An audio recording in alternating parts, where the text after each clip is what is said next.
Alhamdulillahi Rabbil Alameen wa salatu wa salam ala Sayyidina Muhammad. My name is Aisha Wangare Kaminju. I was born in Kenya. I embraced Islam 10 years ago after really a struggle in life, after searching for so long. Prior to becoming a Muslim, I was a flight attendant. Since I had it all, I was sitting on top of the world, like they say. I was a flight attendant, successful, earning any money that I would have wanted. I could have bought anything in any shop in Milan, Paris, Rodeo Drive. I bought anything I wanted. Yet, the more I bought, the more I was depressed. But Alhamdulillah, by the mercy of Allah, Islam found me. I didn't find Islam.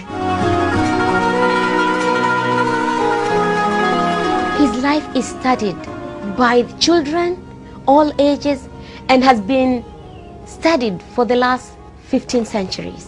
And he has been the most important man for 15 centuries continuous. He has been the most read about man, the most talked about man, and continues to be. I mean, and every aspect of his life recorded.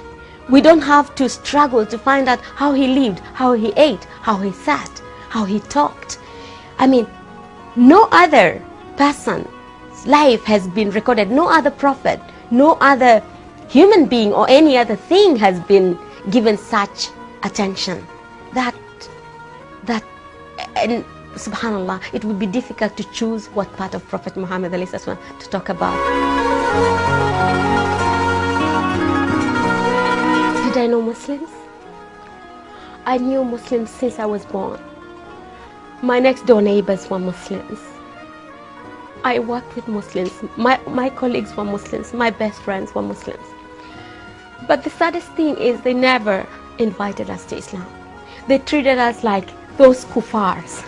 Those kuffars. We never saw the Quran. We were not supposed to touch the Quran, you know, those najis. Yet, I knew there was something about Islam that I wanted to be part of. But for me, it was not a religion. It was something, for the Arabs and the Somalis, because those were the people around me. But I didn't know that Islam was something I could be part of. I didn't know that. And I was not invited. I was made to feel I didn't fit in. You can imagine, I went to Mecca. I went to Hajj for 9 years as a flight attendant, taking pilgrims, hearing all this labaik, Allahumma labaik, not knowing what it was. But alhamdulillah, maybe Allah had not meant for me to be a Muslim then, because probably I wouldn't have found the taste I have that now, what I know now that Islam is. But it's very sad that Muslims can have this treasure of Islam and not pass it on.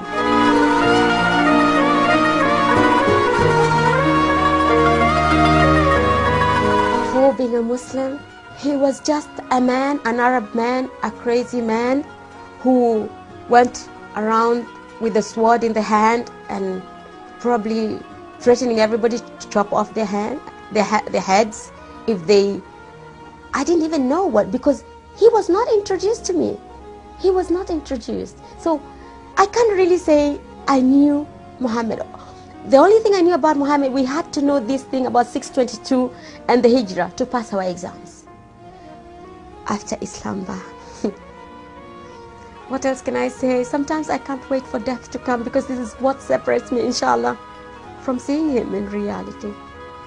What can I say about the man who Allah subhanahu wa ta'ala chose to be the carrier of his last message, the mercy of humankind? What can I say about Prophet Muhammad? I don't possess those words.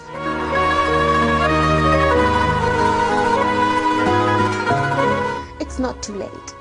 It's not too late just to open their eyes, to look at the world, to look at Islam is the hot topic. Take the advantage. Take the advantage and give the message. Deliver the message. We have to deliver the message. Bilfa'al, by actions. Because we don't have a lot of time. And how can anyone hope to have the intercession, the intercession of Prophet Muhammad when he ignored him in dunya? We really can hope that on on Yom al-Qiyamah we will be able to walk with him in the Sirat when we did nothing for him in dunya? It's very simple mathematics. If you love somebody, you follow him and you work for him. What do you do for your lover? What do you do for your lover?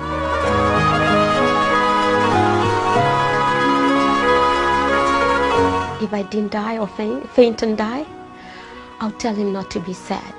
Not to be sad that the Muslims are in such deep sleep, in such deep slumber, did not understand him, and to make dua for us, the Muslims, to wake up and understand the message and work for it and emulate him and give the message to the world and just let everybody know who this man is. I would ask him to make lots of dua for us and ask Allah subhanahu wa ta'ala to wake us up from our ghafla with mercy, not with a big bang, before there's no other time, before the end comes. I would ask him to make lots of du'as for us. Ashhadu an la ilaha illallah wa ashhadu anna Muhammad abduhu wa rasuluh.